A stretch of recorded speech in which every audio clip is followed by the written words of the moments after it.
Moments ago, Senate Democrats voted to block two bills, so they would have curbed illegal immigration. The first would have defunded so-called sanctuary cities. Those are cities which shield criminal aliens from deportation. The second bill is known as Kate Steinle's bill, and that would raise punishment for illegal re-entry. Kate was killed by an illegal immigrant in the sanctuary city of San Francisco in 2015. My next guest's life has also been changed forever by an illegal immigrant. His son was killed. Dan Golvach says his son is dead because the concept of borders is gone.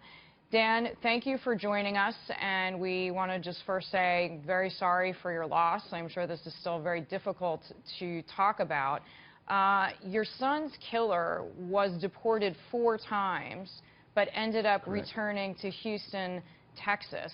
Kate's law would force a minimum 5-year sentence for illegals who re-enter the country, and that was just blocked.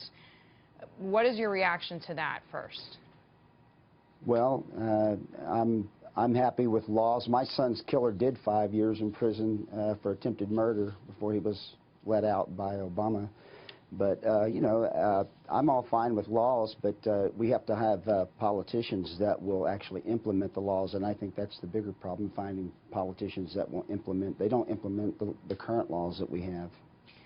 Dan, when you have reached out, as I'm sure you have, and I hope you felt supported by your community, but when you work with lawmakers, what kind of feedback are you getting? Well, you know, they're always good for a photo op, but I think most of the politicians that we have in office these days, Deirdre, are they're not going to defy their donors, and I think that the donor class is really big on this cheap illegal labor, and of course, you know, you have the Democrats that, you know, they're ushering in a voter bloc, so you know, they're not going to let something like these pesky immigration laws get in the way of their agenda.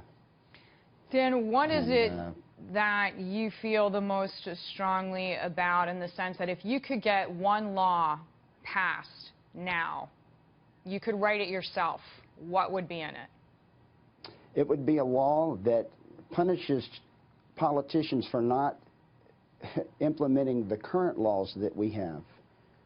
I think the current laws that we have are good. They're just not being implemented. They're not, you know, they're not upholding current laws. They're not securing the border, and they're not putting American families first. And you know, I've testified before on these sanctuary city bills with Laura Wilkerson here in Houston, and you know, she's testified in D.C. Both in front of the House and Senate Judiciary, and I've met with a woman when we met with Trump, Carrie Ruiz, who's been testifying for 17 years, and nothing ever gets done. Nothing's ever been. We've been trying to get sanctuary city laws passed for that long, and it's just frustrating.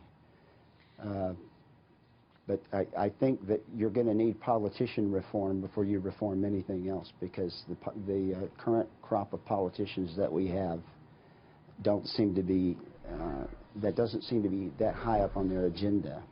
And they're not enforcing the rules that I hear what you're saying are already there. And that's what we're doing with the remembranceproject.org, the organization I'm with. We're trying to, you know, what we're calling for is to hold our politicians accountable and force them to implement current laws. And if we're going to pass new laws, well, they need to implement those as well. Dan, we want to extend our... I think that had they been implementing the current laws that we have, my son would still be alive, and I think a lot of these people would still be alive, but they just refuse to do it. Dan, they're lawless. I'm so sorry for your loss. My condolences, heartfelt to you and your family. Thank you for sharing your story with us. Thank you.